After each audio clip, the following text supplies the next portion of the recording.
Welcome back to RU Pro ACCA channel. This is Salman, your ACCA faculty.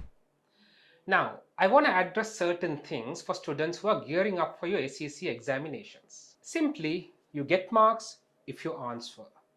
You don't get marks for your knowledge. You get marks if you answer the requirement. This requirement is a mixture of theory and application, but at the end of the day, it's about can you satisfy the examiner's requirement. So students, it's not about you knowing more, it's about you giving the response. So let's have a look at couple of such issues students had previously displayed. So these are a few taboos. Be aware of this. Number one, practicing on paper rather than the computer. Students, ACCA is a computer-based examination. In your foundations, you have your on-demand exams, and skills and professional, yes, you have your dated exams, but still all of this is based on the computer. And unfortunately, many students have a mispractice, a malpractice, where they start learning, start practicing on pen and paper, and they find it difficult when they go to the final. Number two, students love selecting topics and practice only on those. Now, these so-said hot topics are the topics students see in the recent examinations, and many of them are focused more on them while ignoring the other topics. So this is a no-no. The examiner ensures in ACCA that your syllabus is comprehensively tested. So there is a high chance you will be tested on other topics. So make sure when you prepare for examination, you do not selectively practice. Number three, putting off your exam dates. Now, one practice which I want students to avoid is postponing exams. ACC provides flexibility for all exams. When it comes to your F1 to F4 papers, you can sit it anytime. And when it comes to your skills and professional papers, you have exams every 3 months. And students are now using this convenience to postpone exams. Please do not do this. Doing it once would be convenient. Doing it many times would postpone your ACCA journey. Why should you do this?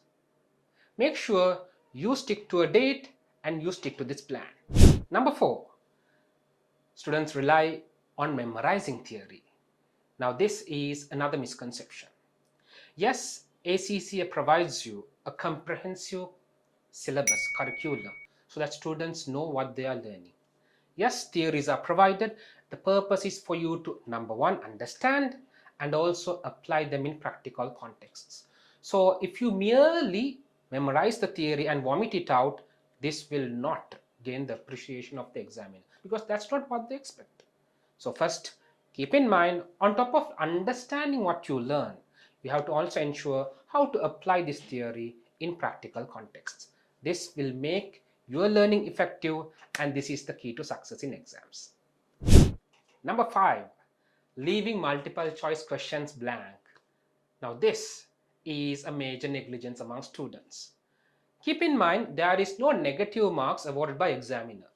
So when you encounter multiple choice questions where you are not sure of the answer, you would better provide an answer. Try to provide the answer you think is the most reasonable. Worst case scenarios, you can try your luck. There are 4 options, 1 or 2 of them are the answer. Lucky people, this is your time.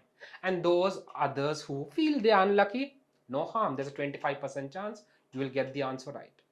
So why should you avoid answering since there is no negative marks? So please, students, when it comes to MCQs, make sure you do not keep them blank. Number 6, ignoring time management. Just like how it is important to understand your curriculum, managing time is also very important. Managing time is important when practicing as well. So you will be able to properly manage your limited examination hours across the questions. This will make you avoid last minute rushes, and this will also make you avoid having insufficient time and missing out answering certain questions. And number 7, not showing workings. Students, keep in mind the examiner would also be focused on your process of answering.